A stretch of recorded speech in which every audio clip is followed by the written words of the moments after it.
Hello viewers, আসসালামু আলাইকুম। আশা করি আল্লাহর অশেষ রহমতে আপনারা সবাই ভালো আছেন। আমি ভালো আছি আলহামদুলিল্লাহ।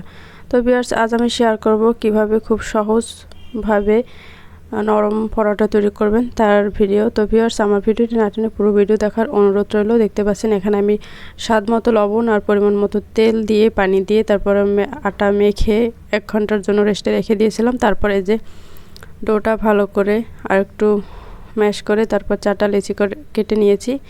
এই যে 4টা লেচি থেকে 4টা রুটি তৈরি করে নেব। এই যেভাবে করে এটা যত পাতলা তৈরি করবেন তত ভালো হবে। রুটি তৈরি করার পরে আমি এই যে তেল মেখে নিচ্ছি, তারপর চাকু দিয়ে যেভাবে করে কেটে নেব।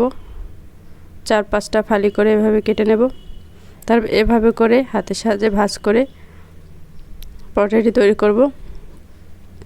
এতে করে পরোটাটি যেরকম নরম হবে আর সেরকম ফুলবে। এই যে এভাবে করে সমস্ত আটাগুলো এভাবে ভাঁজ করে তারপরে এভাবে চেপে চেপে সামান্য ময়দা দিয়ে বেলে নেবেন। তো ভিউয়ার্স, আমি আপনাদের দেখানোর সুবিধার্থে আমি আরও একটা এভাবে করে তৈরি করে দেখাচ্ছি। এইভাবে বাসায় পরোটা তৈরি করে দেখবেন, খুব নরম হয়। এই যে এভাবে করে। তো ভিউয়ার্স, এরপর যে আমি এই যে দেখতে পাচ্ছেন বেলে নিচ্ছি পরোটাগুলো যেভাবে করে। তো এই পর্যায়ে অতটা পাতলা করার প্রয়োজন নেই, খুব বেশি পাতলাও না খুব বেশি মোটাও না। এভাবে করে পরোটাগুলো তৈরি করবেন।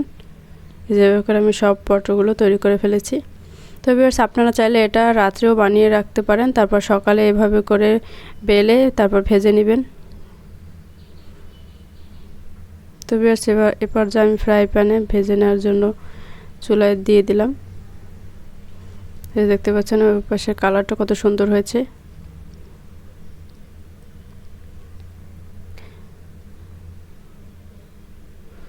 এরপর যেরকম উল্টে পাল্টে এভাবে করে ভেজে নেবেন।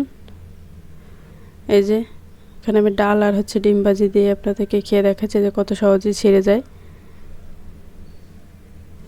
তো ভিউয়ার্স, আশা করি আমার ভিডিওটি আপনাদের কাছে ভালো লেগেছে। আমি ছোট্ট একটি ভিডিও আপনাদের মাঝে উপহার দিলাম। তো ভিউয়ার্স, আমার ভিডিওটি কেমন লাগলো কমেন্ট করে জানাতে ভুলবেন না। আর আপনারা এভাবে বাসায় ট্রাই করে দেখবেন, খুব সহজভাবে আর খুব ভালো ফলাফল আসে। তো ভিউয়ার্স, আজ এ পর্যন্তই। ভালো থাকবেন সবাই। আল্লাহ হাফেজ, আসসালামু আলাইকুম।